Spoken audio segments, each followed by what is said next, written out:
نحمده ونصلي على رسوله الكريم اما بعد فقد قال الله تبارك وتعالى كما ورد في سورة النجم اعوذ بالله من الشيطان الرجيم بسم الله الرحمن الرحيم وأن عليه النشأة الأخرى وأنه هو أغنى وأقنى وأنه هو رب الشعرى وأنه أهلك عادا الأولى وثمود فما أبقى وقوم نوح من قبل إنهم كانوا هم أظلم وأطغى والمؤتفكة أهوى فغشاها ما غشا فبأي آلاء ربك تتمارى صدق اللہ العظیم۔ اور یہ کہ اللہ ہی کے ذمے ہے دوبارہ اٹھا دینا، اور یہ کہ اسی نے دولت دی، اسی نے خزانہ دیا، لیکن اس کے ایک معنی یہ بھی ہے کہ اسی نے جس کو بھی فقر آتا ہے اسی کی طرف سے آتا ہے۔ اغنا اقنا، اقنا چونکہ یہ باب افعال ہے تو اس میں سلب ماخذ کا ایک مفہوم بھی ہوتا ہے۔ وَأَنَّهُ هُوَ رَبُّ الشِّعْرَى، وہ ستارہ جس کی کہ عام طور پر پرستش کی جاتی تھی، یہ کہ اس کا رب بھی وہی ہے۔ وَأَنَّهُ أَهْلَكَ عَادًا الْأُولَى، اور یہ کہ اسی نے ہلاک کیا تھا پہلے عاد کو۔ عاد وہ قوم تھی جو احقاف میں آباد تھی، جن کی طرف کہ حضرت ہود علیہ السلام مبعوث ہوئے تھے، لیکن اس کے بعد پھر جو قوم سمود وجود میں آئی، چونکہ اسی قوم عاد میں سے جو اہل ایمان تھے اور حضرت ہود علیہ السلام انہوں نے وہاں سے ہجرت کی، اور پھر ان کی نسل سے یہ دوسری قوم جو سمود وجود میں آئی، تو اسے عاد ثانیہ بھی کہا جاتا ہے کہ پہلے عاد وہ تھے، دوسرے یہ عاد ہیں۔ سمود کو بھی عاد ثانیہ کہا جاتا ہے چونکہ یہ انہی کی نسل تھی۔ تو انہ اہلک عاد الاولی، اسی نے ہلاک کیا تھا پہلے عاد کو۔ وثمود فابقى، اور عاد ثانیہ یعنی سمود کو بھی تو پھر کسی کو باقی نہ چھوڑا۔ وقوم نوح من قبل، اور ہلاک کیا تھا اس نے نوح کی قوم کو اس سے پہلے۔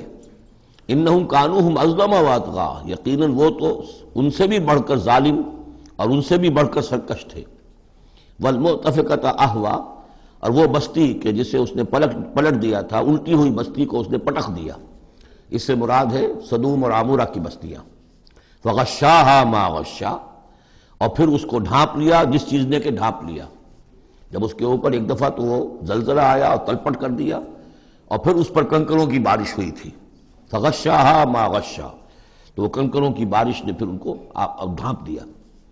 فبأي آلاء ربك تتمارى، تو تم اپنے رب کی کون کون سی قدرتوں کے بارے میں تم اسے جھٹلاؤ گے یا ان کے بارے میں شک کرو گے۔ ھذا نذیر من النذر الاولی، ھذا یہ یعنی محمد صلی اللہ علیہ وسلم یہ بھی ایک خبردار کرنے والے ہیں، جیسے کہ اور بہت سے خبردار کرنے والے پہلے آ چکے ہیں۔ من النذر الاولی، پہلے کے، نذیر کی جمع نذر۔ ازفت الازفہ، آ چکی ہے قریب وہ آنے والی۔ لیس لہا من دون اللہ کاشفہ، اور نہیں ہے کوئی اس کو کھول دینے والا اللہ کے سوا۔ اس کے یہ بھی معنی ہے کہ جیسے کشتی کا لنگر کہیں ہو تو لنگر کھول کر، لنگر اٹھا کے پھر کشتی کو روانہ کیا جاتا ہے، تو ایسے ہی وہ قیامت ابھی لنگر انداز ہے، لیکن اس کو روانہ کرنا، اسے چلانا اللہ ہی کا کام ہے جب وہ چاہے گا۔ اور یہ بھی ہے کہ اس کا علم جو ہے کہ کھول کر دکھا دیا جائے کہ وہ کب آئے گی، یہ بھی صرف اللہ کے پاس ہے، اس کے سوا کوئی نہیں ہے کہ جو بتا سکے کب آئے گی۔ افمن ھذا الحدیث تعجبون، تو کیا تم کو اس بات سے تعجب ہو رہا ہے؟ ھذا الحدیث، اس قرآن ہی کے بارے میں کہا جا رہا ہے۔ وتضحکون ولا تبکون، اور تم ہنستے ہو اور روتے نہیں ہو۔ وانتم صامدون، اور تم خوش فیلیاں کر رہے ہو، خوش گپیوں میں لگے ہوئے ہو۔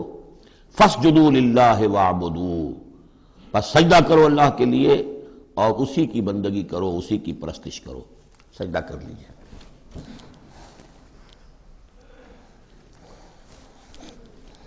اس سورہ مبارکہ میں جو زور خطابت ہے، جیسا کہ میں نے پہلے عرض کیا کہ ہم لوگ اس کا صحیح اندازہ نہیں کر سکتے۔ یہ جو عربوں کا ایک ذوق تھا، بڑے بڑے خطیب ان کے ہاں ہوتے تھے۔ خود حضور نے فرمایا ہے کہ ان من الشعر لحکمۃ وان من البیان لسحرا، بہت سے شعر ایسے ہوتے ہیں کہ جو حکمت پر مبنی ہوتے ہیں، حکمت کے خزانے، اور بہت سے بیان، بہت سے خطبے، بہت سی تقاریر ایسی ہوتی ہیں کہ جن میں جادو کا اثر ہوتا ہے۔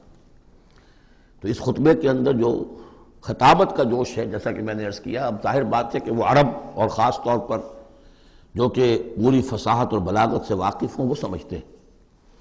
لہذا اس کے بارے میں جو رائے آتی ہے وہ یہ ہے کہ آپ نے جس مجمع میں کھڑے ہو کر یہ سورت سنائی تو پورا کا پورا مجمع جو ہے دب بخود رہا، اور وہ ساکت و صامت ہو کر اس کو سنتے رہے۔ وہ کافر بھی تھے، اہل ایمان بھی تھے، بڑے بڑے دشمن بھی تھے حضور کے، لیکن یہ کہ اس کا ایسا زور تھا، اتنا اثر تھا، اتنی تاثیر تھی کہ دم بخود رہے۔ اور آخر میں جب حضور نے یہ آیت پڑھی تو سب کے سب سجدے میں گر گئے۔ البتہ بعد میں پھر انہوں نے بات بنا لی ایک، اور وہ واقعہ ہے تلقا غرانیق العلا کا۔ جب ان سے کہا گیا تم بھی سجدے میں گر پڑے محمد صلی اللہ علیہ وسلم کا یہ کلام سن کر یا قرآن ان کی زبان سے سن کر، تو انہوں نے کہا کہ ہم نے تو سنا تھا کہ اسی میں انہوں نے یہ بھی فرمایا تھا جہاں ذکر آیا ہے افرأیتم اللات والعزی ومناۃ الثالثۃ الاخری، تو وہاں محمد نے یہ بھی کہا تھا تلک الغرانیق العلا وَإِنَّ شَفَاعَتَهُنَّ لَتُرْتَجَىٰ، یہ بڑی اونچی دیویاں ہیں، بڑی اونچے مقام والی دیویاں ہیں یہ لات اور منات اور عزا، اور یہ کہ ان کی شفاعت کی توقع ہے، شفاعت کریں گی۔ تو ہم نے چونکہ یہ آیت بھی سنی تھی، یہ بھی سنا تھا ان کے زمان سے، لہذا ہم نے سمجھا کہ بس اب جھگڑا ختم ہو گیا، اور محمد نے بھی ہماری دیویوں کو کسی درجے میں مان لیا، جھگڑا تو یہی تھا، لہذا ہم بھی ان کے ساتھ سجدے میں گر گئے۔ لیکن یہ گویا کہ ان کی سخن سازی تھی، یا یہ کہ بعض علماء کی یہ تعویل ہے کہ ہو سکتا ہے کسی شیطان نے جب کہ حضور پڑھ رہے تھے تو یہ الفاظ پڑھ دیے ہوں آواز ملا کر اور انہوں نے سنے ہوں، واللہ عالم۔ لیکن میرے نزدیک یہ اصل میں اس صورت کی تاثیر تھی، اس کی اتنی ہیبت تھی اس میں کہ اس کے نتیجے میں جب آخر میں یہ حکم آیا سجدہ کرو اللہ کو اور بندگی کرو اسی کی، تو وہ سب کے سب گویا کہ بے اختیار جسے ہم کہتے ہیں فَأُلْقِيَ السَّحَرَةُ سَاجِدِينَ، جیسے القیہ کا لفظ آیا ہے کہ وہ جادوگر جو تھے حضرت موسیٰ علیہ السلام کا جو مقابلہ کرنے آئے تھے، فعل مجہول ہے، گرا دیے گئے جادوگر سجدے میں، جیسے کسی نے ان کو پکڑ کر اور الٹا کر دیا اور سجدے میں گرا دیا، یعنی بے اختیار کرنا انسان کا۔ تو ایسا ہی معاملہ اس سورت کے سننے پر بھی ہوا ہے، واللہ عالم۔ سورۃ القمر، بسم اللہ الرحمن الرحیم، اقتربت الساعۃ وانشق القمر۔ قیامت قریب آ چکی ہے، اور جیسا کہ میں عرض کر چکا ہوں کہ قیامت کی نشانیوں میں سے سب سے قطعی اور یقینی نشانی حضور کی بعثت ہے۔ انما بعثت انا والساعۃ کہاتین، میں اور قیامت ایسے ہیں، میرے ساتھ جڑی ہوئی قیامت آ رہی ہے، اب کوئی فصل نہیں ہے زیادہ۔ اور آپ کو معلوم ہے اللہ کا ایک دن 1000 برس کا ہے، تو ابھی تو 1.5 دن بھی نہیں ہوا نبی اکرم صلی اللہ علیہ وسلم کے انتقال کو، اللہ کے حساب سے 1.5 دن نہیں ہوا۔ بہرحال قیامت قریب آ چکی ہے، اس سے آگے چل کر ہم دیکھیں گے ایک صورت میں یہ آیت بھی آئی ہے انہم یرونہ بعیدا ونراہ قریبا، یہ اسے دیکھ رہے ہیں بہت دور اور ہمیں وہ سامنے نظر آ رہی ہے۔ ہمارے علم میں ہے کہ وہ تو قیامت جو ہے وہ کھڑے ہوئے اسرافیل اور سور کو منہ پہ انہوں نے لگا رکھا ہے، بس ذرا سا اشارہ ہمارا ہے کہ اس کے بعد وہ سور میں پھونک مار دیں گے۔ اقتربت الساعۃ وانشق القمر، اور چاند پھٹ گیا، شق ہو گیا، 2 ٹکڑوں میں منقسم ہو گیا۔ یہ ایک خرق عادت بات، میں اسے معجزہ نہیں کہہ رہا، اس لیے کہ میں نے معجزے کی جو بات ہے وہ پہلے بیان کی ہے۔ ہر رسول کا معجزہ وہ ہوتا ہے کہ جو دعوے کے ساتھ پیش کیا جائے، اور پھر خاص طور پر جبکہ مطالبہ کیا جا رہا ہو۔ اس قسم کا کوئی معجزہ محمد الرسول اللہ صلی اللہ علیہ وسلم کا سوائے قرآن کے نہیں، خرق عادت بے شمار ہے۔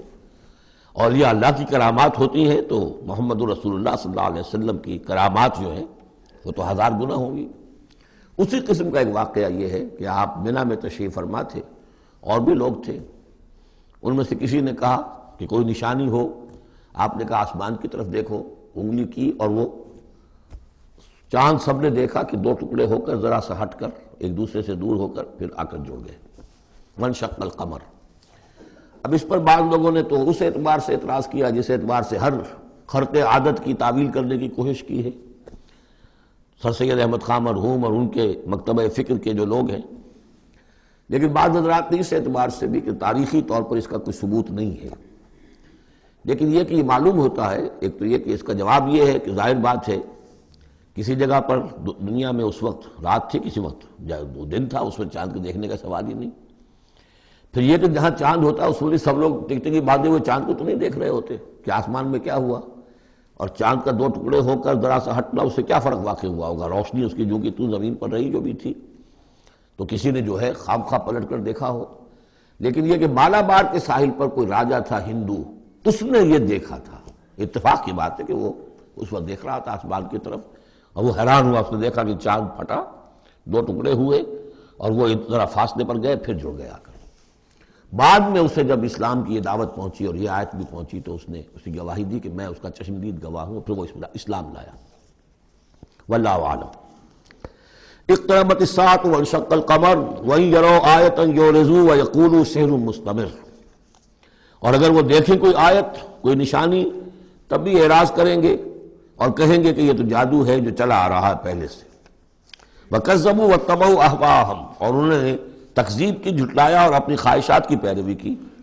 وَكُلُّ أَمْرٍ مُسْتَقِرٌ، اور ہر معاملہ جو ہے اللہ کا امر کا وہ ایک وقت معینہ کے لیے قرار پا چکا ہے۔ ہر کام کے لیے اللہ تعالیٰ کی اسکیم میں ایک وقت ہے، اس سے پہلے وہ کام نہیں ہوگا۔ لیکن یہ کہ انسان کا کام یہ کہ اپنا فرض ادا کرتا رہے، وہ کام کب ہونا یہ اللہ کا کام ہے، اللہ کے ذمہ ہے۔ ہمیں اقامت دین کی جد و جہد کرنی ہے، اس لیے کہ ہمارا وہ فرض عین ہے، ہمیں تو وہ جد و جہد کرنی ہے، ہماری نجات کا دار و مدار اس پر ہے۔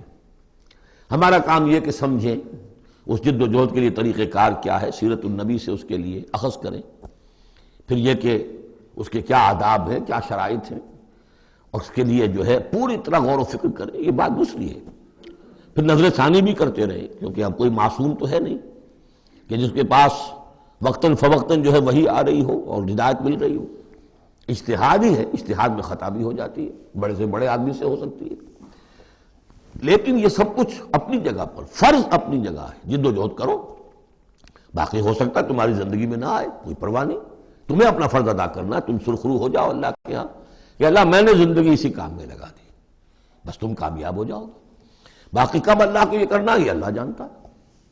اس حوالے سے اصل میں جو لوگ ذرا ان چیزوں میں عجلت کے شکار ہو جاتے ہیں، پھر وہ یہ ہے کہ اگر دیکھتے ہیں کہ یہ تو کام نہیں ہو رہا، سیدھے طریقے سے نہیں ہو رہا، تو الٹے سیدھے طریقے، ٹیڑھی انگلیوں سے گھی نکالو اگر سیدھے سے نہیں نکل رہا، بائی ہک اور بائی کروک، دائیں بائیں سے کسی طریقے سے، پھر وہ غلطیاں ہوتی ہیں، پھر وہ تحریکیں جو ہیں غلط راستوں پہ پڑ جاتی ہیں۔ اصل غلطی یہی ہوتی ہے کہ یہ نہ سمجھا جائے کہ اس کو کر گزرنا میرا فرض ہے، نہیں نہیں نہیں، اس کو کرنے کی جد و جہد میں تن من دھن لگا دینا میرا فرض ہے، کر گزرنا یہ اللہ کے ذمہ ہے، وہ کب چاہے گا کہ یہ ہو اسی وقت ہوگا۔ وَلَقَدْ جَاءَهُم مِّنَ الْأَنبَاءِ مَا فِيهِ مُزْدَجَرٌ، ان کے پاس وہ خبریں آ چکی ہیں، انباء الرسل، جس میں ڈانٹ ہے، ان کے لیے تہدید ہے، اگر ان خبروں کو وہ سنیں اور سمجھیں تو ان کے لیے بھی اس میں سبق ہے۔ حکمتٌ بالغۃ، جہاں وہ ڈانٹ اور ڈپٹ ہے اس کے اندر وہیں پر حکمت بھی ہے پوری، اور بالغہ پوری حکمت۔ فما تغنی النذر، لیکن یہ کہ یہ جو بھی آئے خبردار کرنے والے ان سے ان کو کوئی فائدہ نہیں پہنچا۔ فتول عنہم، وہی ہر صورت میں آپ دیکھ رہے ہیں، اے نبی ذرا آپ درگزر کیجئے، آپ ذرا توجہ ہٹا لیجئے۔ فتول عنہم، تو آپ ذرا ان سے آپ اپنا رخ پھیر لیجئے۔ یوم یدعو الداعی الی شیء نکر، جب وہ دن آئے گا جس دن کہ ایک پکارنے والا پکارے گا ایک بڑی ناگوار چیز کی طرف، جب سور پھونکا جائے گا اور یہ نکلیں گے اپنے قبروں سے۔ خش عن ابصارہم، ان کی نگاہیں زمین میں گڑی ہوئی ہوں گی۔ یخرجون من الاجداث کانہم جراد منتشر، یہ اپنی قبروں سے ایسے نکل کر آئیں گے جیسے کہ ٹنڈی دل پھیلا ہوا۔ ظاہر بات ہے ایک ایک جگہ پر نہ معلوم کتنے کتنے لوگ جو ہیں وہ دفن ہیں۔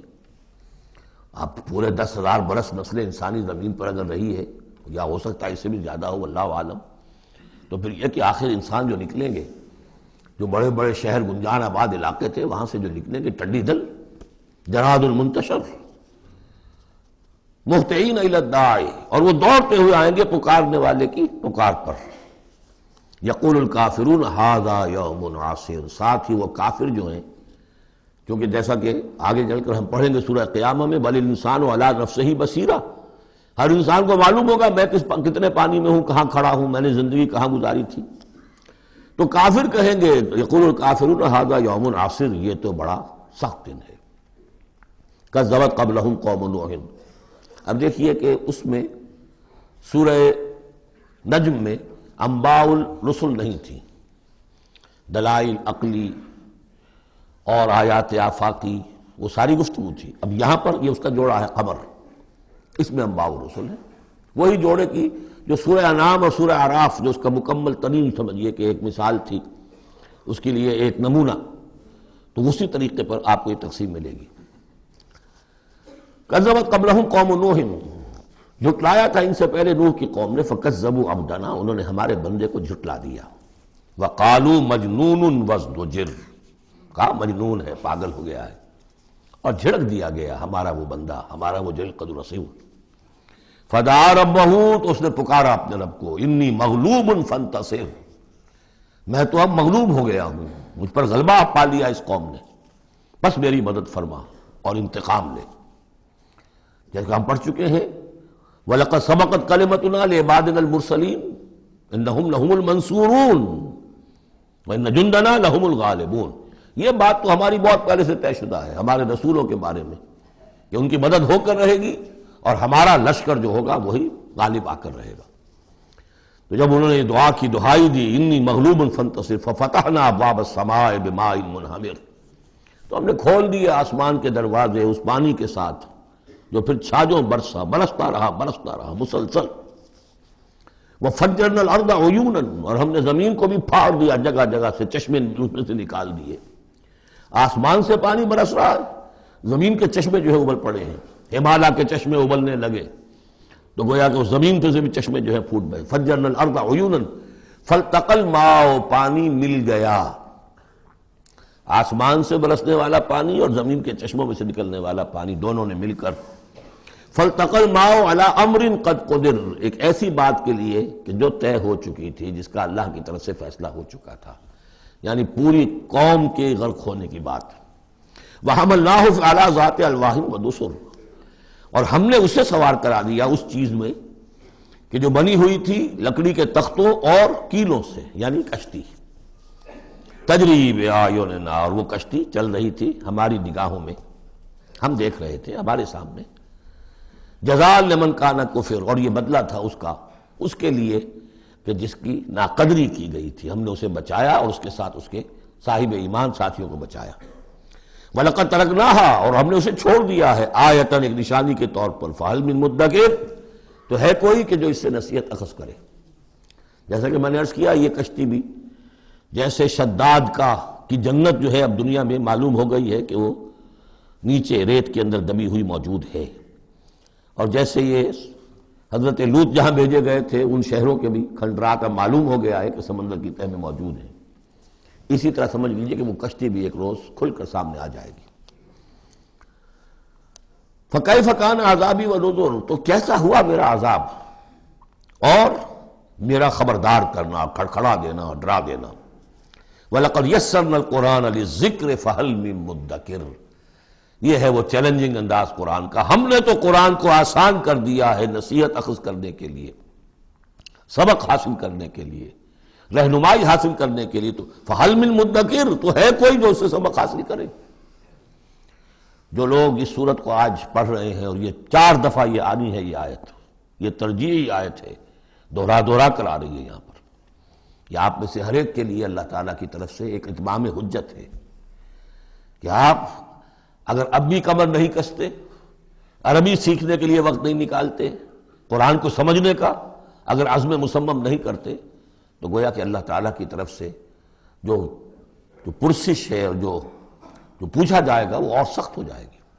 اور کسی کو تو بتایا نہیں گیا، لوگوں کو معلوم نہیں، لوگوں کو تو صرف ثواب بتائے گئے، لیلۃ القدر میں ایک نفل پڑھو گے اتنے 1000 نفلوں کا ثواب ہو جائے گا، وہ بیچارے نفل پڑھتے جا رہے ہیں، انہیں کیا پتا قرآن میں کیا ہے، قرآن نے کیا کہا ہے۔ تو فرمایا وَلَقَدْ يَسَّرْنَا الْقُرْآنَ لِلذِّكْرِ، تم یہ نہیں کہہ سکو گے اللہ بہت مشکل کتاب تھی، یہ نہیں، بہت آسان کتاب ہے۔ باقی رہ گئی ایک زبان، تو عربی زبان کو مردہ زبان تو نہیں ہے، عبرانی زبان کو یہودیوں نے زندہ کر دیا، مر چکی تھی بالکل. سنسکرت کو ہندوؤں نے زندہ کر دیا جو مر چکی تھی بالکل. لیکن یہ عربی زبان یہ تو بڑی زندہ زبان ہے. کتنا بڑا علاقہ ہے دنیا میں کہ جس کے بولنے والے یہ ہیں.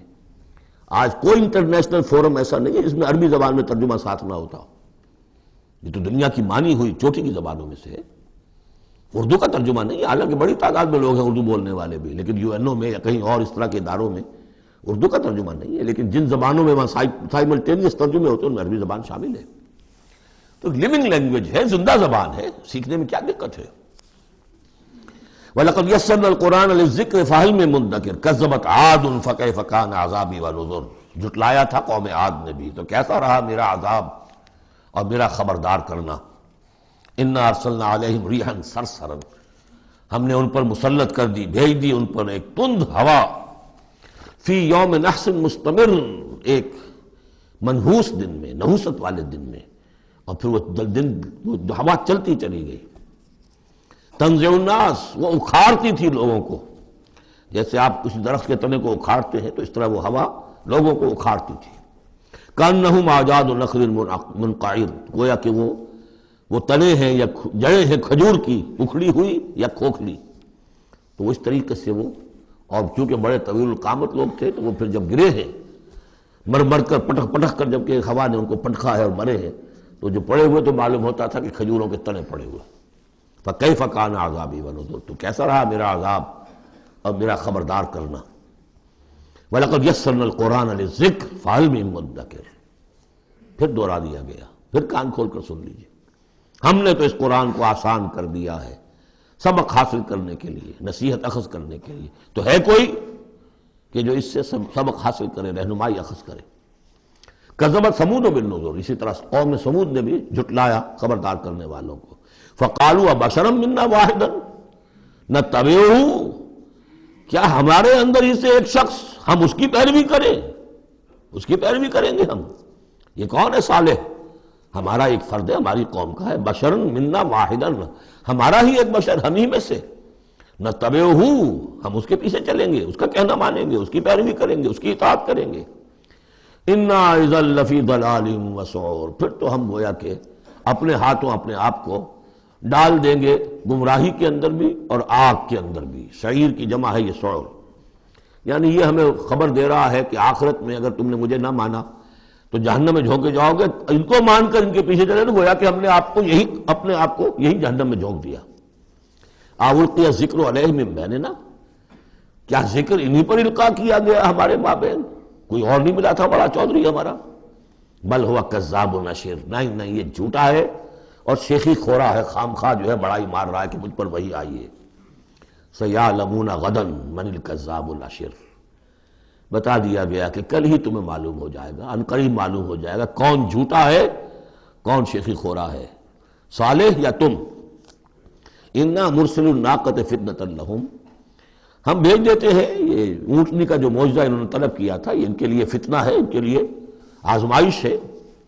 فَارْتَقِبْهُمْ وَاسْتَبِرْ، تو سب اب ان کا انتظار کیجئے. اے صالح، ان سے گفتگو ہو رہی، وَاسْتَبِرْ، اور ذرا صبر کیجئے، چند دن کی مہلت. وَنَبِّئْهُمْ أَنَّ الْمَاءَ قِسْمَةٌ بَيْنَهُمْ، انہیں خبردار کر دیجئے، بتا دیجئے انہیں کہ پانی جو ہے ان کے مابین اب تقسیم ہو جائے گا. یعنی ایک دن وہ اللہ کی اونٹنی ناقۃ اللہ جو اللہ نے پیدا کی خاص طور پر معجزانہ طریقے پر، وہ پانی پیے گی، اور دوسرے دن ان کے تمام جو مال مویشی ہے وہ آ کر پانی پئیں گے. ہوتا یہ تھا کہ جب وہ آتی تھی تو اس کی ہیبت سے تمام جانور بھاگ جاتے تھے. تو پھر معاملہ ہوا کیا کیا جائے. تو طے کیا گیا کہ اب باری مقرر کر دی جائے، ایک دن وہ آئے گی اور سارے چشمے کا پانی پی جاتی تھی، اور دوسرے دن پھر یہ کہ وہ اپنے مویشی لاتے تھے اور پلاتے تھے. ان الماء قسمۃ بینہم کل شرب محتضر، ہر باری پر پہنچا جائے گا. فنادوا صاحبہم، تو انہوں نے پکارا اپنے ایک صاحب کو، اپنے ایک جو زیادہ ان میں سخت تھا. فتعاطا، اس کی دہائی دی کہ یہ کرو بھائی کوئی علاج اس کا، اس اونٹنی کا. فتعاطا، پھر اس نے ہاتھ چلایا، فعقر، اور اونٹنی کو قتل کر دیا، اس کے کونچے کاٹ دی. فکیف کان عذابی ونذر، پھر کیسا رہا ہمارا عذاب اور ہمارا کھڑکھڑانا اور خبردار کر دینا. انا ارسلنا علیہم صیحۃ واحدۃ، ہم نے ان پر بس ایک چنگھاڑ بھیجی، فکانوا کحشیم المحتضر، تو پھر وہ ایسے ہو گئے جیسے کہ باڑ لگانے والا جب کانٹوں سے باڑ لگا لیتا ہے اپنے کھیت کے گرد، اور اگر کوئی بڑا سا غلہ جو ہے وہ جانوروں کا اس کو رونتا ہوا چلا جاتا ہے تو وہ بالکل چورا چورا ہو کر پڑی ہوتی ہے، ایسے چورا ہو کر پڑے رہ گئے۔ وَلَقَدْ يَسَّرْنَا الْقُرْآنَ لِلذِّكْرِ فَهَلْ مِن مُدَّكِرٍ، پھر سوچو، پھر غور کرو۔ کذبت قوم لوط بالنذر، لوط کی قوم نے بھی خبردار کرنے والوں کو جھٹلایا۔ انا ارسلنا علیہم حاصبا الا آل لوط، ہم نے بھیج دیا ان پر ایک ایسی تیز دار آندھی جو پتھر لے کر آئی تھی، سوائے آل لوط کے گھر والوں کے۔ نجیناہم بسحر، ان کو ہم نے نجات دے دی صبح کے وقت، نعمت من عندنا، وہ نعمت تھی، انعام تھا ہمارے پاس سے۔ کذالک نجزی من شکر، اسی طرح ہم بدلہ دیتے ہیں اس کو کہ جو شکر کرتا ہے ہمارا۔ وَلَقَدْ أَنذَرَهُمْ بَطْشَتَنَا فَتَمَارَوْا بِالنُّذُرِ، اور اس نے یعنی حضرت لوط نے انہیں خبردار کر دیا تھا ہماری پکڑ سے کہ پکڑ آئے گی اگر باز نہیں آتے ہو، لیکن انہوں نے شک کیا ان تمام چیزوں کو کہ جن کے بارے میں انہیں خبردار کیا گیا تھا۔ وَلَقَدْ رَاوَدُوهُ عَنْ ضَيْفِهِ، اور وہ تو چاہتے تھے کسی طریقے سے حاصل کر لیں ان کے مہمان کو، یعنی وہ جو خوبصورت لڑکوں کی شکل میں فرشتے آئے تھے مہمان۔ فَطَمَسْنَا أَعْيُنَهُمْ، ہم نے ان کی آنکھوں کو مٹا دیا۔ بائبل میں یہ آتا ہے کہ ایک فرشتے نے ذرا اپنا ہاتھ اس طرح پھیلایا اور جتنے وہ لوگ تھے پورا کا پورا سب کی آنکھیں اندھی ہو گئی، نگاہیں ختم ہو گئی۔ اب دیکھیں قرآن نے بھی وہی بات کہی ہے، فَطَمَسْنَا أَعْيُنَهُمْ، ان کی آنکھوں کو ہم نے مٹا دیا۔ فَذُوقُوا عَذَابِي وَنُذُرِ، تو چکھو اب میرے عذاب کو اور میرے خبردار کرنے کے نتیجے کو۔ وَلَقَدْ صَبَّحَهُمْ بُكْرَةً عَذَابٌ مُسْتَقِرٌ، اور ان پر صبح ہی صبح آ کر چھاپا مارا اس عذاب نے، صبح سویرے کہ جو ٹھہر چکا تھا، طے ہو چکا تھا۔ فَذُوقُوا عَذَابِي وَنُذُرِ، تو چکھو مزہ میرے عذاب کا اور میرے خبردار کرنے کا۔ وَلَقَدْ يَسَّرْنَا الْقُرْآنَ لِلذِّكْرِ فَهَلْ مِن مُدَّكِرٍ، چوتھی مرتبہ پھر۔ وَلَقَدْ جَاءَ آلَ فِرْعَوْنَ النُّذُرُ، اسی طریقے سے آل فرعون کے پاس، فرعون کی قوم کے پاس بھی آئے ڈرانے والے، خبردار کرنے والے۔ کذبوا بآیاتنا کلھا، انہوں نے ہماری ساری آیتوں کو جھٹلا دیا۔ 9 آیتیں، 9 آیات بینات، یہ سورہ بنی اسرائیل کے آخری رکوع میں آ چکا ہے۔ وَلَقَدْ آتَيْنَا مُوسَىٰ 9 آیات بینات، 2 آیتیں، 2 نشانیاں، 2 معجزے تو ابتداءً لے کر گئے، یعنی عصا کا سانپ بن جانا اور ہاتھ کا چمکدار ہونا سفید۔ اس کے بعد جو ہے مختلف قسم کے جو ان پر عذاب آئے ہیں وہ 7 اور نشانیاں ہیں جو اللہ نے دکھائیں۔ کذبوا بآیاتنا کلھا، انہوں نے ہماری ساری آیات کو جھٹلا دیا۔ فأخذناہم اخذ عزیز مقتدر، پھر ہم نے انہیں پکڑا، اور پکڑ بھی کیسی، ایک زبردست اور مقتدر پکڑنے والے کی پکڑ۔ وہ پکڑ جو ہے وہ ایسی کمزور پکڑ نہیں تھی جس سے کوئی نکل بھاگے، جس سے کہیں بچنے کا کوئی امکان ہو۔ عزیز مقتدر، جیسے کوئی زبردست قدرت رکھنے والا جیسے پکڑتا ہے ایسے پکڑا۔ اب یہاں یہ ساری گفتگو کر کے اب روئے سخن ہے حضور صلی اللہ علیہ وسلم اور جو کفار مکہ ہیں۔ اکفارکم خیر من اولئکم، بھلا اے قریش تم سوچو کیا تمہارے کفار جو ہیں، جو تم میں سے جو لوگ جو کفر کر رہے ہیں، وہ بہتر ہے ان کافروں سے؟ اگر ان پر اللہ کا عذاب آیا تھا تو تم پر کیوں نہیں آ جائے گا؟ اکفارکم خیر من اولئکم ام لکم براۃ فی الزبر، یا تمہارے لیے اللہ تعالیٰ کی طرف سے کوئی فارغ خطی ہے، کوئی ایشورنس ہے کسی سابقہ کتابوں میں کہ تم پر عذاب نہیں آئے گا؟ اگر ان پر عذاب آیا، ان کو اللہ نے ہلاک کر دیا، ان کو برباد کر دیا، تو کون سی رکاوٹ ہے، کیوں نہیں تم پر آئے گا؟ ام یقولون نحن جمیع منتصر، کیا ان کا خیال ہے کہ ہماری بڑی جمعیت ہے، ہم طاقتور ہیں اور ہم بدلہ لینے پر قادر ہیں؟ سیہزم الجمع ویولون الدبر، ان قریب ان کی جمعیت شکست کھا جائے گی۔ آخر غزوہ بدر میں کیا ہوا؟ وَيُوَلُّونَ الدُّبُرَ، اور وہ پیٹھ دکھائیں گے اور بھاگیں گے۔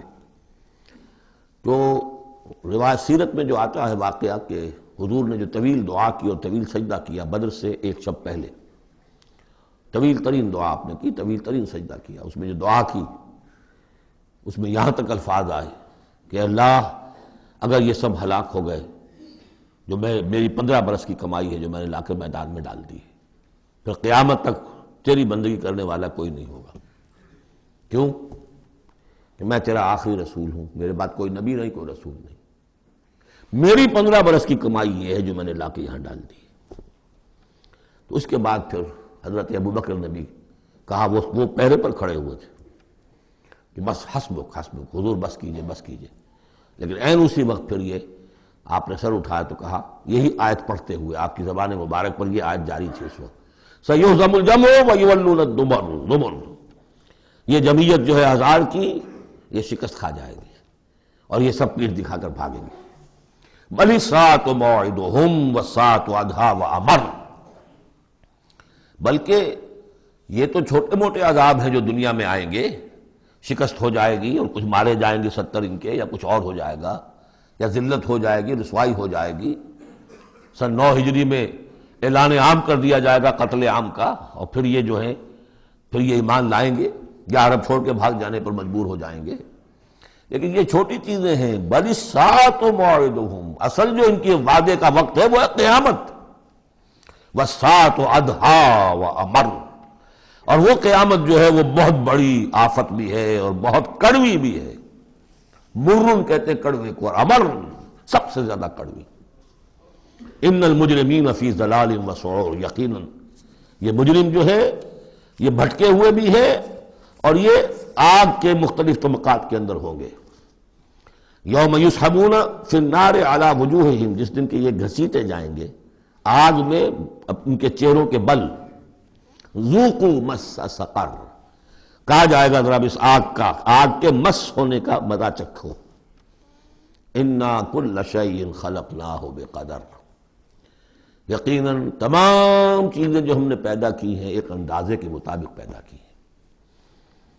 وما امرنا الا واحدۃ کلمح بالبصر، اور ہمارا جو امر ہے اس کی شان تو یہ ہے کہ بس جیسے نگاہ کا لپک جانا، وہی بات کن فیکون، ہمارے امر کا معاملہ تو یہ ہے۔ وَلَقَدْ أَهْلَكْنَا أَشْيَاعَكُمْ فَهَلْ مِن مُدَّكِرٍ، اور دیکھو اے قریش، ہم نے تمہاری اس جزیرہ نما عرب میں بسنے والی بہت سی قوموں کو ہلاک کیا۔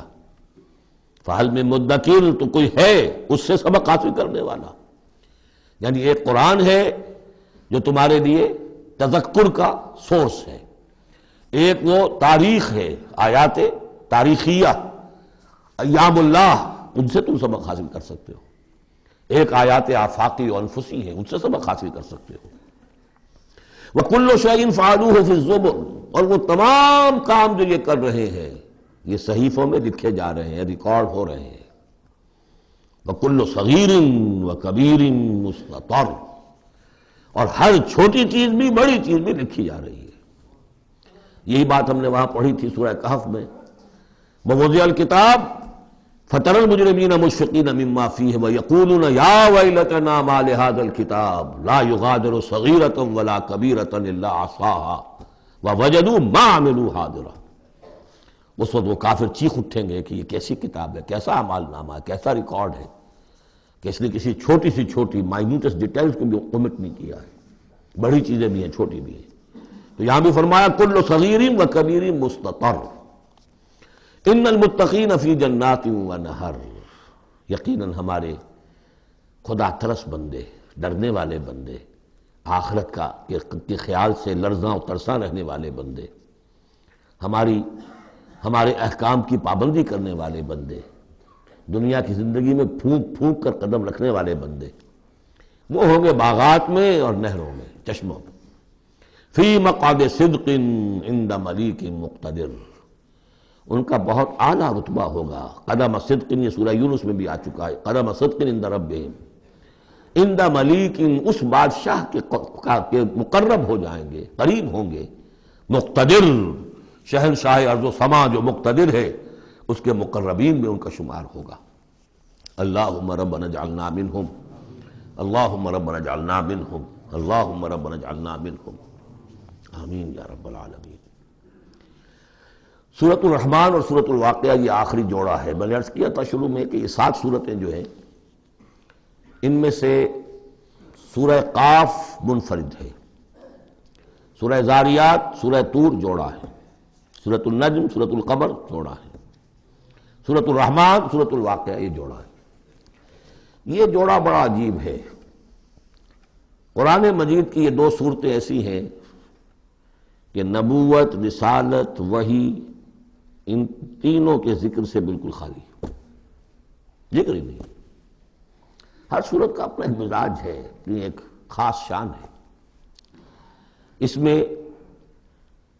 اور دوسرے یہ کہ سورہ رحمان جو ہے یہ واحد صورت ہے پورے قرآن میں جس میں مسلسل خطاب جنوں اور انسانوں سے متواتر ہو رہا ہے، پیرلل۔ ویسے تو یہ کہ یہ بات میں عرض کر چکا ہوں کہ جنوں میں کوئی نبی نہیں، ان میں روح نہیں ہے، روح آدم میں پھونکی گئی تھی، اور چونکہ ریسیپینٹ آف وحی از روح، تو ان کے ہاں وحی نہیں ہے، لہذا وہ بھی جو انسانوں میں رسول آئے ہیں انہی کی ہدایت کے پیرو رہے۔ ان میں سے جو اچھے لوگ ہیں، جو نیک لوگ ہیں، وہ ایمان لائے، جس کی ایک مثال ہمارے سامنے آ بھی چکی ہے۔ وہ جنات تھے، حضرت موسیٰ پر ایمان رکھنے والے تھے، تورات کے ماننے والے تھے، اور ان کا گزر ہوا، قرآن انہوں نے سنا، وہ ایمان لے آئے، اور پھر جا کر وہ اپنی قوم میں تبلیغ شروع کر دی۔ تو گویا کہ قرآن مجید میں جب یا ایھا الناس کہا جاتا ہے تو اگرچہ انسان مراد ہیں، لیکن یہ کہ انہی کے تابع خطاب جو ہے وہ جنات سے بھی ہے، لیکن اس صورت میں اس کو کھول دیا گیا۔ باقی یہ اسی پر قیاس کرتے ہوئے پورے قرآن کو سمجھیے کہ اس پورے قرآن کے مخاطب انسان بھی ہیں، جنات بھی ہیں، لیکن یہاں صرف یہ کہ اس کو ایک ایک قدم کے اوپر تثنیہ کا صیغہ، فَبِأَيِّ آلَاءِ رَبِّكُمَا تُكَذِّبَانِ فَبِأَيِّ آلَاءِ رَبِّكُمَا تُكَذِّبَانِ یا معشر الجن والانس، اے انسانوں اور اے جنات کی جماعتوں، جو کھل کر جو ہے صراحت کے ساتھ جو ہے انسانوں کے ساتھ جنات کا ذکر اور ان سے خطاب، وہ صرف اس ایک صورت میں پورے قرآن مجید میں۔ ایک اور بات یہ ہے کہ اس میں دو دو جنتوں کا تذکرہ ہے، اور سورہ واقعہ میں بھی ایسا ہی ہے۔ ان دونوں میں ترتیب عجیب ہے مضامین کے اعتبار سے، جس کو کہ آپ مرر امیج کہتے ہیں۔ آج کل مکان بہت سے بنتے ہیں ایسے کہ بالکل مرر امیج ہوتے ہیں کہ یوں لا کے ملا دیے تو ایک جیسے ہوں گے۔ ڈرائنگ روم جڑے ہوئے ہیں، پھر کوئی بیڈ روم ہے وہ ادھر ہے، پھر ادھر آخر میں پورچ ہے، وہی نقشہ ادھر ہے وہی نقشہ ادھر ہے، تو گویا کہ ہے مرر امیج۔ تو ان دونوں صورتوں میں مضامین جو ہے مرر امیج کے ساتھ ہے۔ سورہ رحمان میں قرآن مجید کی عظمت کا بیان اور اس کا جو حق ہے جو انسانوں کو ادا کرنا چاہیے اس کو مضمر کیا، اور عظمت قرآن کا بیان کیا۔ یہ شروع ہو رہی ہے صورت اس سے۔ سورہ واقعہ میں وہ آخر میں آئے گا قرآن کی عظمت کا بیان، اور جو لوگ کہ اس کا حق ادا نہیں کرتے ان کا انجام۔ پھر اس میں اس کے بعد جو ہے پہلے ذکر ہے اہل جہنم کا، اور اس کے بعد ہے دو طرح کی جنتوں کا، دو درجے ہیں اہل جنت کے، لیکن وہاں کیا ہے؟ پہلے تذکرہ ہے دو کامیاب گروہوں کا، اور پھر آخر میں تذکرہ ہے جہنمیوں کا۔ اس اعتبار سے اس میں مضامین کی بڑی گہری مناسبت بھی ہے، اور ایک مرر امیج کی ترتیب سے یہ عکسی ترتیب ان کے مضامین میں ہے۔ سورۃ الرحمن، بسم اللہ الرحمن الرحیم۔ نوٹ کر لیجئے یہ ترجیحی جو آیت ہے اس میں 31 مرتبہ آئی ہے آیت۔ کل آیات 78 ہیں، جن میں سے 31 جو ہیں وہ تو در حقیقت فَبِأَيِّ آلَاءِ رَبِّكُمَا تُكَذِّبَانِ اس کی تکرار ہے۔ یہ اسلوب قرآن مجید میں یا تو سورہ شعراء میں آ چکا ہے، 8 بار وہ الفاظ آئے تھے، إِنَّ فِي ذَلِكَ لَآیَةً وَمَا كَانَ أَكْثَرُهُم مُؤْمِنِينَ وَإِنَّ رَبَّكَ لَهُوَ الْعَزِيزُ الرَّحِيمُ، 8 مرتبہ۔ یا یہ القمر میں ہم 4 دفعہ پڑھ چکے ہیں، فَكَيْفَ كَانَ عَذَابِي وَنُذُرِ وَلَقَدْ يَسَّرْنَا الْقُرْآنَ لِلذِّكْرِ فَهَلْ مِن مُدَّكِرٍ۔ اور یہاں سورۃ الرحمن میں 31 بار آئے گا فَبِأَيِّ آلَاءِ رَبِّكُمَا تُكَذِّبَانِ۔ بسم اللہ الرحمن الرحیم۔ الرحمن علم القرآن خلق الانسان علمہ البیان۔ رحمان، اور یہ اللہ کا وہ نام ہے جو رحمت کے مادے سے، لیکن خاص شان اس کی یہ ہے کہ جس میں ایک طوفانی کیفیت ہے اللہ کی رحمت، ٹھاٹھے مارتے ہوئے سمندر کی طرح۔ غضبان ہم پڑھ چکے ہیں 2 دفعہ، نہایت غضبناک، حضرت موسیٰ کے لیے لفظ آیا غضبان آصفہ۔ تو عرب کہے گا اگر بھوک سے مر رہا ہے انا جوعان، پیاس سے مر رہا ہے انا عطشان، تو رحمان کے وزن پر بہت مبالغہ ہوتا ہے، اور اس میں ایک شان ہوتی ہے جیسے کہ طوفانی شان، طوفان وہ بھی اسی میں ہے۔ الرحمن وہ ہستی کہ جس کی رحمت ٹھاٹھے مارتے سمندر کے مانند ہے، علم القرآن اس نے قرآن سکھایا ہے۔ یعنی یہ کہ قرآن مجید کی عظمت کا تصور کرو، یہ اللہ کی رحمانیت کا مظہر عتم ہے، اس کی رحمت کی سب سے بڑی شان، اس کا مظہر عتم جو ہے وہ قرآن ہے۔ دوسری بات یہ، اللہ کے ناموں میں چوٹی کا نام رحمان ہے، بہت پسندیدہ، رحمت کی تو ضرورت ہر شخص کو ہے۔ حضور نے فرمایا میں بھی مستغنی نہیں۔ آپ نے ایک موقع پہ فرمایا کہ کوئی جنت میں صرف اپنے اعمال کی بنیاد پر نہیں جائے گا جب تک کہ رحمت خداوندی دستگیری نہ کرے۔ اور حضرت عائشہ سے ہے یہ روایت۔ حضرت عائشہ نے پوچھ لیا، ظاہر بات ہے میاں بیوی کے درمیان ایک بے تکلفی بھی ہوتی ہے کہ کیا حضور آپ بھی؟ آپ نے فرمایا ہاں میں بھی۔ الا ان یتغمدنی ربی برحمتہ، میں بھی جنت میں نہیں جا سکوں گا مگر اس صورت میں کہ میرا رب مجھے اپنی رحمت سے ڈھانپ لے۔ تو رحمان چوٹی کا نام ہے اللہ کے ناموں میں سے، اور جو علم اللہ نے دیا انسان کو اس میں چوٹی کا علم قرآن ہے۔ ایک علم وہ ہے ریویلڈ نالج جس کی چوٹی یہ ہے، ایک علم ہے ایکوائرڈ نالج، رفتہ رفتہ انسان جا رہا ہے، لیکن سب سے اونچا علم، سب سے بڑا علم خلق الانسان، اسی نے انسان کو بنایا، اور اس کی کریشن کا کلائمیکس انسان ہے، تخلیق کی معراج انسان ہے۔ خلقتہ بیدیہ، اپنے دونوں ہاتھوں سے بنایا ہے، جس میں عالم امر اور عالم خلق جمع ہو گئے۔ اس سے آگے علمہ البیان، جو صلاحیتیں انسان کو دی ہیں ان میں چوٹی کی صلاحیت جو ہے بیان ہے۔ انسان کو کہا گیا حیوان ناطق، نطق، قوت بیان۔ اور یہ بات ہمیں معلوم ہے کہ یہ جو انسان کا جو برین ہے، ظاہر بات ہے گوریلاز میں بھی ہے، چمپینزیز میں بھی ہے، اور بھی حیوانات کے اندر بھی ہے، گھوڑے کا بھی برین ہے، لیکن یہ برین جیسے جیسے رفتہ رفتہ لوئر اینیمل سے اوپر آپ آ کر دیکھتے ہیں، ہائیسٹ انسان کے اندر آ کر اس کا جو گرے میٹر ہے، وہ جو ہائیسٹ ایوالوڈ فارم ہے، اس میں مختلف ایریاز ہیں۔ یہ ویژن کا ایریا ہے، آنکھ سے جو انفارمیشن جا رہی ہے وہ پھر ڈسائفر ہوتی ہے گرے میٹر کے اس پچھلے حصے کے اندر، ہیئرنگ ایریا ہے۔ لیکن سب سے بڑا رقبہ جو ہے وہ ہے سپیچ سینٹر، اور اس کے دو حصے ہیں، دوسرے کی بات سننا اور سمجھنا، پھر اپنی بات کہنا، یہ دو ایسپیکٹس ہیں اس کے۔ تو سپیچ سینٹر، اس میں دونوں چیزیں آ جائیں گی، کلام کا فہم اور پھر کلام کو دوسروں تک پہنچانا۔ تو علمہ البیان، اللہ نے صلاحیتیں تو اور بھی دی انسانوں کو بہت سی، آنکھ بھی دی، کان بھی دیا، لیکن یہ آنکھ اور کان تو حیوانات میں بھی ہے، بلکہ بعض حیوانات کی بصارت ہم سے کہیں زیادہ آگے ہے۔ بعض حیوانات وہ ہیں کہ جنہیں روشنی کی بھی ضرورت نہیں دیکھنے کے لیے، بغیر اندھیرے میں بھی دیکھتے، ہم تو اندھیرے میں نہیں دیکھ سکتے۔ اس طرح کان، گھوڑے کا کان جو ہے اس کے کان کھڑے ہو جاتے ہیں اینٹنا کی طرح سے، اگر کہیں سے آہٹ ہو، جب یہ اپنے گھوڑ سوار نے کچھ نہیں دیکھا، کھلا سنا ہے، لیکن ذرا سی آہٹ کہیں کہ گھوڑے نے سن لی۔ اس حوالے سے باقی چیزیں جو ہیں ان میں تو یہ کہ علیحدہ علیحدہ گنا جائے گا تو صلاحیتیں باقی شاید انسان سے بہتر بھی دوسرے حیوانات میں ہیں۔ سونگھنے کی صلاحیت کتے میں جتنی ہے ہمارے پاس تو 1/100 بھی نہیں۔ حیوانات میں سونگھنے کا ایریا جو ہے وہ بہت بڑا ہوتا ہے برین کے اندر، وہ سونگ کر چیزوں کو اندازہ کرتے ہیں کھانے کی ہے کہ نہیں ہے۔ لیکن انسان کے ہاں آ کر ہائیسٹ لیول آف برین میں یہ سپیچ سینٹر ہے۔ اب یہ جو 4 آیتوں سے 3 جملے بنے، الرحمن آیت 1 ہو گئی لیکن جملہ تو نہیں بنا، الرحمن مبتدا ہے، علم القرآن خبر ہے، جملہ اب بنا، تو جملے 3 ہوئے، الرحمن علم القرآن خلق الانسان علمہ البیان۔ اس کو جو ریشو پروپورشن کا قاعدہ ہوتا تھا نسبت و تناسب کا حساب میں، ارتھمیٹک میں 3 ویلیوز دی گئی ہیں، چوتھی تلاش کرو۔ چوتھی ویلیو اس میں کیا ہے جو مضمر ہے، چھپی ہوئی ہے؟ انسان کو جو بہترین صلاحیت اللہ نے دی ہے قوت بیان، اس کا مصرف بھی ہونا چاہیے بہترین۔ اس کا بہترین مصرف یہ ہے کہ قرآن سمجھو اور سمجھاؤ، قرآن پڑھو اور پڑھاؤ۔ جیسے کہاوت ہے کہ توپ اس لیے نہیں بنتی کہ اس سے مکھیاں ماری جائیں، اسی طرح اتنی بڑی صلاحیت جو تمہیں اللہ نے دی ہے، اسی صلاحیت کو وکلاء استعمال کرتے ہو جو اچھا آرگو کر سکے، اس کی فیس بڑھتی چلی جاتی۔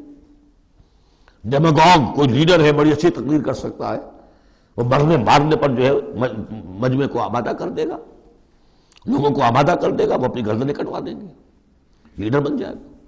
تو یہ صلاحیت جو ہے اس لیے نہیں ہے کہ تو دنیا میں لیڈریاں اپنی بناؤ اس کے ذریعے سے۔ اس کا مصرف کیا ہے؟ قرآن سمجھو اور سمجھاؤ۔ یہ ہے بیان، اللہ کا بیان۔ اس بیان کو سمجھنا، پہلے تو سپیچ سینٹر کا وہ حصہ جو ہے اس کو سمجھے، اور پھر سپیچ سینٹر کا جو دوسرا جو حصہ ہے وہ اس کو بیان کرے۔ چنانچہ اس کو کھول کر بیان کر دیا محمد رسول اللہ صلی اللہ علیہ وسلم نے۔ حدیث ہے آپ کی جس کے راوی ہیں عثمان ابن عفان۔ دیکھیے نام کے اندر بھی وہ قافیہ مل رہا ہے، الرحمن علم القرآن خلق الانسان علمہ البیان عن عثمان ابن عفان۔ اب عفان کے بیٹے عثمان نے روایت کیا، حضور نے فرمایا خیرکم من تعلم القرآن وعلمہ، اور خیر یہاں پر سپرلیٹو کے سلسلے میں آ رہا ہے، تم میں بہترین لوگ وہ ہیں جو قرآن سیکھیں اور سکھائیں۔ اب سورہ قمر کے فوراً بعد یہ وَلَقَدْ يَسَّرْنَا الْقُرْآنَ لِلذِّكْرِ فَهَلْ مِن مُدَّكِرٍ الرحمن علم القرآن خلق الانسان علمہ البیان الشمس والقمر بحسبان۔ یہ سورج اور چاند سب ایک حساب کے ساتھ ہیں، ان کی گردش حساب کے ساتھ ہے، اسی حساب سے دن بن رہے ہیں، راتیں بن رہی ہیں، ہفتے اور سال اور مہینے بن رہے ہیں۔ والنجم والشجر یسجدان، نجم جو ہے تو ستارے، سورج اور چاند کے مناسبت سے تو اس کے لیے ستارے کی مفہوم ہے، لیکن نجم جو عربی زبان میں جھاڑیوں کو بھی کہتے ہیں جو زمین میں ہوتی ہیں، کیونکہ یہ ستارے بھی زمین میں اتنے نظر آتے ہیں جیسے کہ جھاڑیاں ہوں۔ والنجم والشجر یسجدان، شجر کے حوالے سے اگر ترجمہ کرتے ہیں تو وہ جھاڑیاں، یہ بھی سجدہ کرتے ہیں، اللہ کے سامنے سربسجود ہوتے ہیں، ان کے سائے، جیسا کہ کئی دفعہ آ چکا ہے۔ وَالسَّمَاءَ رَفَعَهَا وَوَضَعَ الْمِيزَانَ، اور آسمان کو اس نے بلند کیا اور اس میں رکھے ترازو۔ یہاں اس سے مراد وہ ترازو نہیں ہے جو کہ تولتی ہے دنیا کے اندر، اس میں بیلنس ہے، کاسمک بیلنس۔ آسمان اور زمین کے اندر، آسمان میں جتنے اجرام سماویہ ہیں، ان کو جو چیز تھامے ہوئے ہے، قائم رکھے ہوئے ہے، وہ ایک بیلنس ہے۔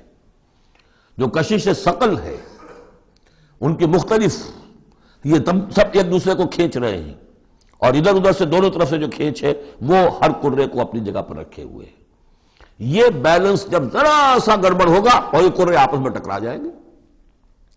فاصلے ہی کہیں تو ہوتا ہے conversely proportional to the distance, لہذا وہ جو گریویٹیشنل فورس ہے، اگر ایک طرف سے ذرا فاصلہ کم ہو گیا اس کا مطلب دوسری طرف بڑھ گیا، تلپٹ ہو جائے گا۔ تو یہ کاسمک بیلنس ہے۔ وَالسَّمَاءَ رَفَعَهَا وَوَضَعَ الْمِيزَانَ أَلَّا تَطْغَوْا فِي الْمِيزَانِ، دیکھو اس میزان میں، اس توازن میں، یہ جو بیلنس ہے یہاں کا، اس میں کوئی کمی بیشی نہ کرو، بد زیادتی کرو۔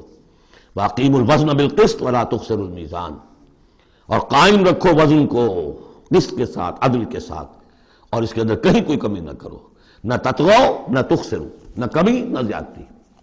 کہیں فاصلہ بڑھ جائے گا تب بھی خرابی، کہیں فاصلہ کم ہو جائے گا تب بھی خرابی۔ وَالْأَرْضَ وَضَعَهَا لِلْأَنَامِ، الفاظ کی مناسبت سے بعض لوگوں نے سمجھا کہ ترازو ہی مراد ہے، تو ٹھیک ہے، اس میں کوئی حرج نہیں ہے اگر مراد لی جائے، لیکن ترتیب دیکھیے جس طرح یہ آ رہا ہے الشمس والقمر بحسبان۔ اب اس کے حوالے سے یہ گویا کہ کاسموس کی بات ہو رہی ہے، اس کاسموس کی بات کے بعد نیچے اتر کے وَالْأَرْضَ وَضَعَهَا لِلْأَنَامِ، تدریجاً نیچے آ رہے ہیں، اور زمین کو ہم نے بنا دیا، رکھ دیا لوگوں کے لیے، پست کر دیا، ان کے قدموں میں بچھا دیا اپنی مخلوقات کے لیے، اور مخلوقات میں انسان بھی ہیں، جنات بھی ہیں۔ فیہا فاکہۃ، اس میں میوے ہیں، والنخل، اور کھجوریں ہیں، ذات الاکمام، جن پر کے غلاف چڑھے ہوتے ہیں، والحب ذو العصف، اور اناج ہے جس کے ساتھ بھس بھی ہوتا ہے، والریحان، اس کے دو ترجمے ہیں، ایک تو یہ کہ اور خوشبودار پھول بھی ہے، یا یہ کہ اور دوسری غذائیں بھی ہیں۔ فَبِأَيِّ آلَاءِ رَبِّكُمَا تُكَذِّبَانِ، عام طور پر جو ترجمہ ہے اس میں آلہ کا ترجمہ کیا گیا ہے نعمتیں، لیکن اصل میں یہاں نعمت، قدرت، ان دونوں کو جمع کیجئے، کہیں وہ نعمت کا تذکرہ ہے، کہیں اللہ کی قدرت کا ذکر ہے۔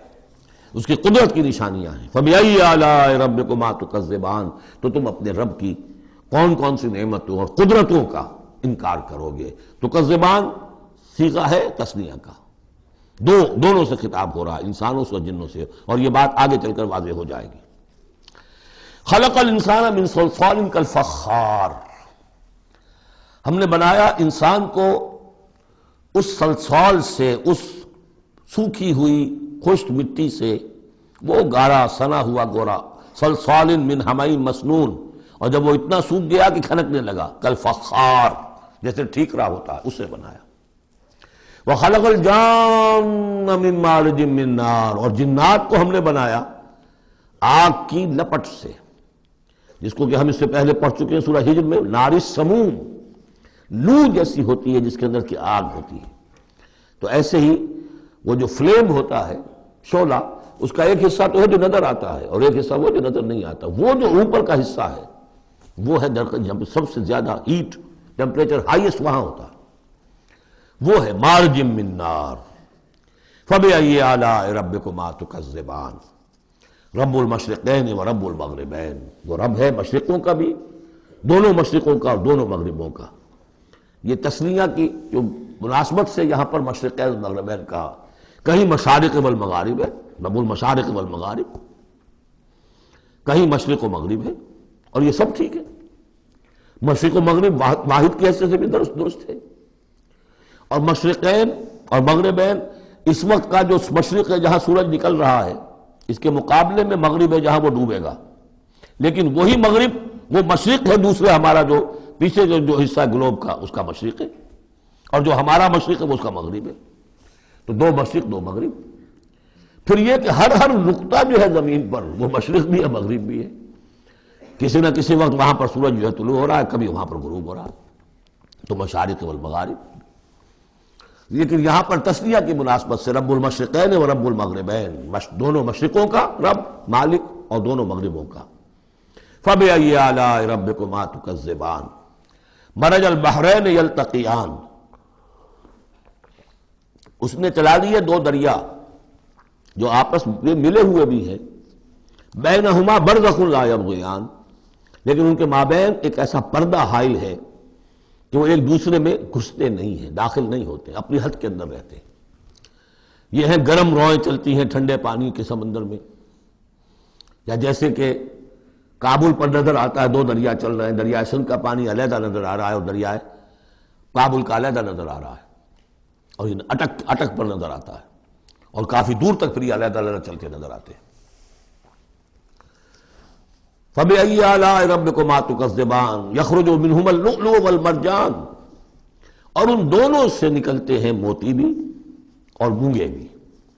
فَبِأَيِّ آلَاءِ رَبِّكُمَا تُكَذِّبَانِ وَلَهُ الْجَوَارِ الْمُنْشَآتُ فِي الْبَحْرِ كَالْأَعْلَامِ، اور اس کے لیے ہی ہے، اللہ ہی کی ملکیت ہے وہ پہاڑ جیسے جہاز، جوار المنشآت جو اونچے کھڑے رہتے ہیں اور سمندر میں ایسے ہوتے ہیں جیسے پہاڑ.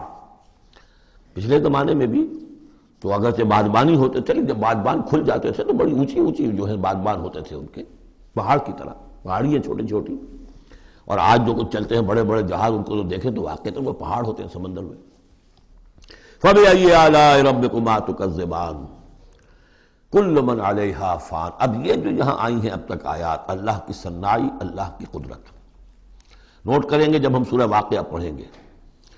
پہلے آیا ذکر قرآن، اس کی عظمت، اور اس کا جو ایک مضمر ہے چیز کہ انسان کو اس قرآن کی عظمت اور فضیلت کو سمجھ کر، اگر اللہ نے وہ جو شعر علامہ اقبال کا، اگر یک قطرہ خون داری اگر مشتے پرے داری، بیا با من تو آ موزم طریق شاہ بازیرہ، اگر تمہارے جسم میں کوئی قطرہ خون ہے اور کوئی مٹھی بھر پر بھی تمہیں دے رکھے ہیں، اے چڑیا اے بیا، آؤ کہ میں تمہیں شاہ بازی کے طریقے سکھاؤں. اسی طریقے سے اگر تمہیں بولنے کی صلاحیت دی ہے اللہ نے، تو اس کا مصرف کیا ہے؟ خیرکم من تعلم القرآن وعلمہ. سمجھنے کی صلاحیت دی ہے، قرآن سمجھو. بیان کرنے کی صلاحیت دی ہے، بیان کرو قرآن کو. پھر یہ کہ اللہ تعالیٰ کی تخلیقی قوت، اس کا تذکرہ ہوا. وہاں آپ دیکھیں گے یہ بالکل الٹی یہی ترتیب ہوگی، آخر میں قرآن مجید کی عظمت، اس سے پہلے اللہ کی تخلیقی عظمت. اللہ کے یہی جو آلہ ہے۔ اس کے بعد اب پہلے جہنم والوں کا تذکرہ یہاں ہو رہا ہے، وہاں بعد میں ہوگا۔ فرمایا کل من علیہا فان، جو بھی ہے اس زمین پر جو بھی مخلوقات ہیں سب فنا ہونے والی ہے۔ وَيَبْقَى وَجْهُ رَبِّكَ ذُو الْجَلَالِ وَالْإِكْرَامِ، باقی تو رہے گا صرف تیرے رب کا منہ، تیرے رب کا چہرہ، جو بہت بزرگی والا ہے اور بہت عظمت والا ہے۔ اب یہ کہ اللہ کا چہرہ ہم کیا اس کو نہیں سمجھ سکتے، آیات متشابہات میں سے ہوگا۔ جو اس کا مفہوم سمجھیں گے وہ یہ ہے اللہ کی ذات باقی، باقی سب چیز اللہ تعالیٰ کے سوا سب فانی، پوٹینشلی سب فانی ہے، اپنے طور پر سب کسی کا وجود جو ہے اپنے بل پر قائم نہیں ہے۔ اللہ جب تک قائم رکھے تو در حقیقت وہ خود اپنے بل پر قائم نہیں ہے، وہ تو اللہ تعالیٰ نے ان کو قائم رکھا ہوا ہے۔ کل من علیہا فان، اللہ باقی من کل فان، اللہ ہی باقی ہے، باقی تمام فانی ہے۔ وَيَبْقَى وَجْهُ رَبِّكَ ذُو الْجَلَالِ وَالْإِكْرَامِ فَبِأَيِّ آلَاءِ رَبِّكُمَا تُكَذِّبَانِ يَسْأَلُهُ مَنْ فِي السَّمَاوَاتِ وَالْأَرْضِ، جو بھی ہے آسمان اور زمین میں وہ سب اس کے در کے سوالی ہیں، اسی سے مانگ رہے ہیں۔ وجود بھی ملا ہے اسی سے، حیات کسی کے پاس ہے دی ہوئی ہے اسی کی، کوئی صلاحیت ہے تو دی ہوئی ہے اسی کی، کوئی ذہانت ہے تو دی ہوئی ہے اسی کی، روز کا رزق جو آ رہا ہے اسی کا عطا کردہ، ہر ایک سائل ہے۔ جو سورہ محمد میں ہم نے پڑھا کہ تم سب فقراء ہو واللہ هو الغنی وانتم الفقراء، تم سب کے سب محتاج ہو، تمہارا وجود مستعار، تمہاری حیات مستعار، تمہیں علم جو دیا اس نے دیا جتنا دیا۔ ولا یحیطون بشیء من علمہ الا بما شاء، تو تمہاری کیفیت یہ ہے۔ یسألہ من فی السماوات والارض، اسی سے مانگتا ہے جو بھی ہے آسمانوں میں اور زمین میں۔ کل یوم ہوا فی شان، وہ ہر دن ایک شغل میں ہے، اس کی ایک مصروفیت ہے۔ یا میرے نزدیک اشارہ ہے اسی بات کی طرف، یدبر الامر من السماء الى الارض ثم یعرج الیہ فی یوم کان مقدارہ الف سنۃ مما تعدون۔ تدبیر امر ہے، ایک دن کی تدبیر وہ کرتا ہے، کیا کچھ اگر کہ وہ ایک دن اس کا 1000 سال کا ہے، اس میں کیا کیا ہونا ہے، کس طرح سے ہونا ہے، پھر وہ احکام کی تنفیذ ہوتی ہے، پھر اس کی رپورٹ ہے، اس کو واپس جاتی ہے۔ تو کل یوم ہوا فی شان، وہ کوئی ایک یوں سمجھیے کہ کوئی اسٹیٹک کوئی حقیقت نہیں ہے، خود اس کی مصروفیات، کل یوم ہوا فی شان، نئی شان کے ساتھ اس کا ظہور ہوتا ہے۔ کل یوم ہوا فی شان فبأی آلاء ربکما تکذبان سنفرغ لکم ایھا الثقلان۔ اب یہاں پر کھل کر بات کی کہ یہ تکذبان کیوں کہا جا رہا ہے۔ ہم جلد ہی فارغ ہو جائیں گے تمہارے لیے، اے دو بھاری قافلوں، اے انسانوں کا قافلہ اور اے جنات کے قافلے۔ ابھی جو ہے اس کائنات کو ہم نے چلایا ہوا ہے، ابھی مہلتیں ہم نے دے رکھی ہیں، وقت مقرر کیا ہوا ہے، اجل مسمى ہے اس کائنات کی بھی اور ہر قوم کی بھی۔ لکل امت اجل، ہر امت کے لیے بھی ایک اجل ہے، ہر ایک فرد کی اجل ہے، وہ سب ہے، لیکن القریب ہم فارغ ہو جائیں گے تمہارے لیے، تمہیں اپنے پاس بلا دیں گے، تم سے حساب کتاب لیں گے، تم سے پوچھ گچھ ہوگی۔ فبأي آلاء ربكما تكذبان، تو اے جنات اور اے انسانوں کی جماعت ہو، تم اپنے رب کی کن کن نعمتوں کا اور کن کن صنائیوں کا، کن کن قدرتوں کا انکار کرو گے۔ بارک اللہ لی ولکم فی القرآن العظیم ونفعنی وإیاکم بالآیات والذکر الحکیم۔